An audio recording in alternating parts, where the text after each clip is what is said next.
Hello, it's Pastor Dave, and this is an introductory talk about the book of Acts. We're doing this now, one, as a dry run of what we're going to be doing starting September 7th.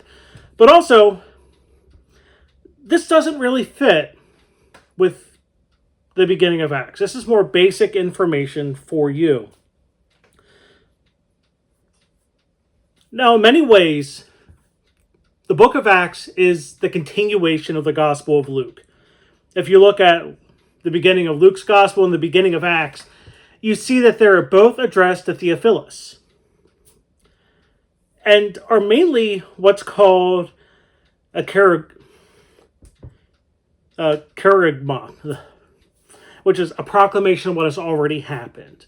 This isn't a contemporary account of what is happening, but a recounting of what has happened. Now, when it comes to authorship, the traditional view of this is that it was written by Luke. And we see references to Luke throughout the New Testament. There's references in the letter to the Colossians in chapter 4, both verses 11 and 14. Luke is mentioned in Philemon, verse 24, and also in 2 Timothy, chapter 4, verse 11. And there's some question if this is the same Luke or if it's another Luke who followed in Paul's mission. But generally speaking, Luke is considered a doctor, and this is mainly what we see in the Gospel of Luke, both in chapter 4, verse 35, using the word convulsions, and chapter 9, verse 38, where the language is similar to a doctor visiting a patient.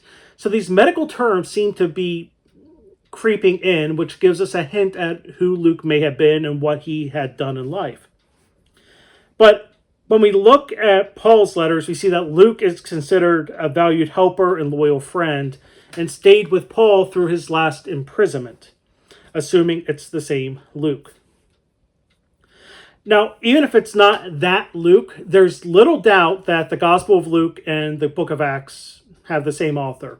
The language is the same, the style is the same, and they both contain similar liturgical and theological themes.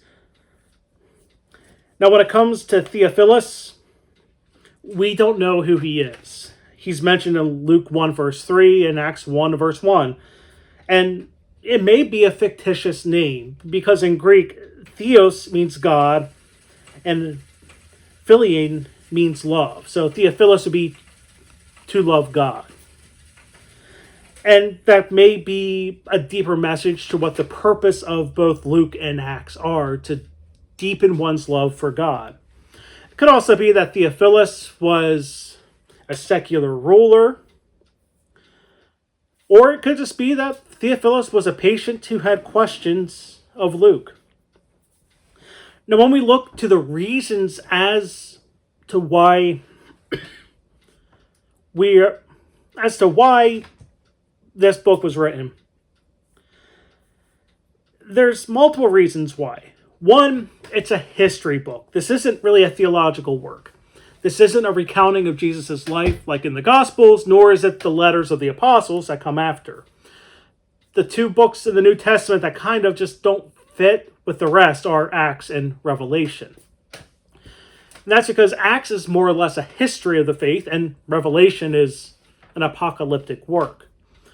But beyond that, it's more than just history, because this is a theological text, because it gives practical advice on how the faith moved forward, especially moving from a Pharisaical Judaism to predominantly a Gentile faith.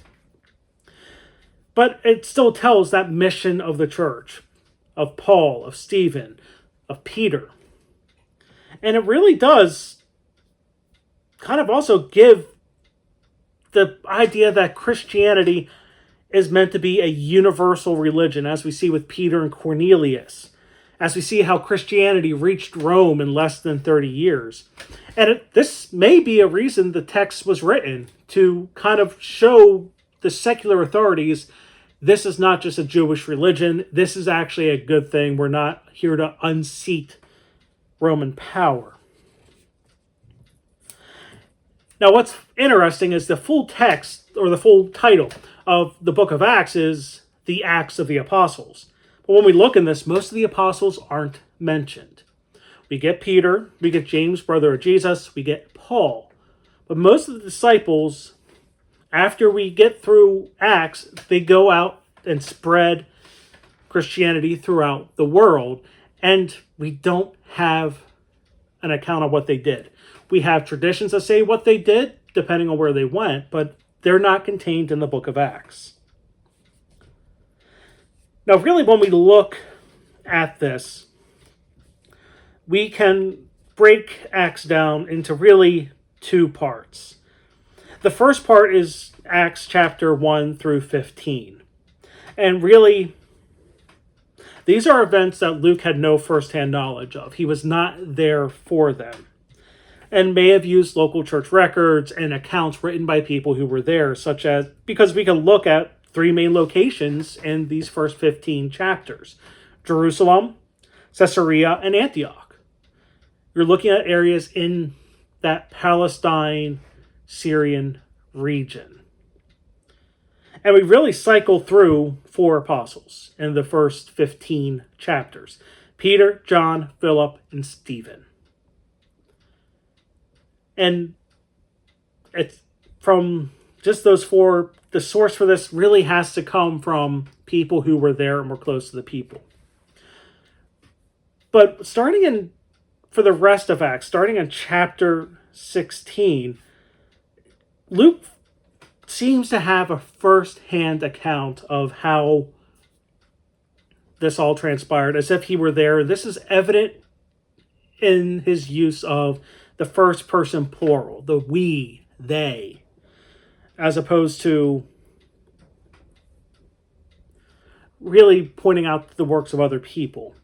And if he is the one who was in ministry with Paul, he may have easily kept a diary, so he has his own first-hand account. Now, realistically, when we look at the book of Acts, there's really 7 parts to this book.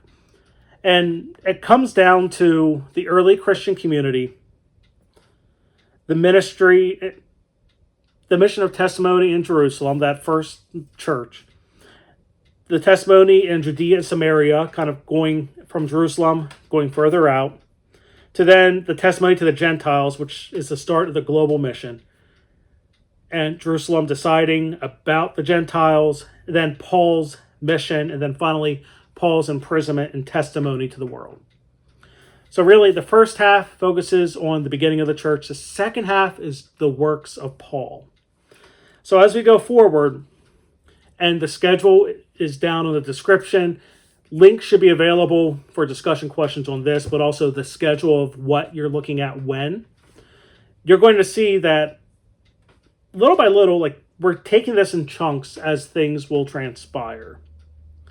And if all goes, and really, the first 3 weeks are those first 3 sections.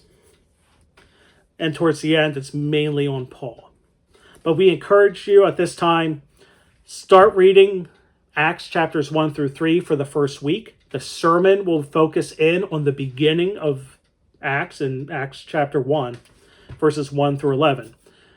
But be prepared as we go through the beginnings of the church from the time of the ascension through the day of Pentecost next week.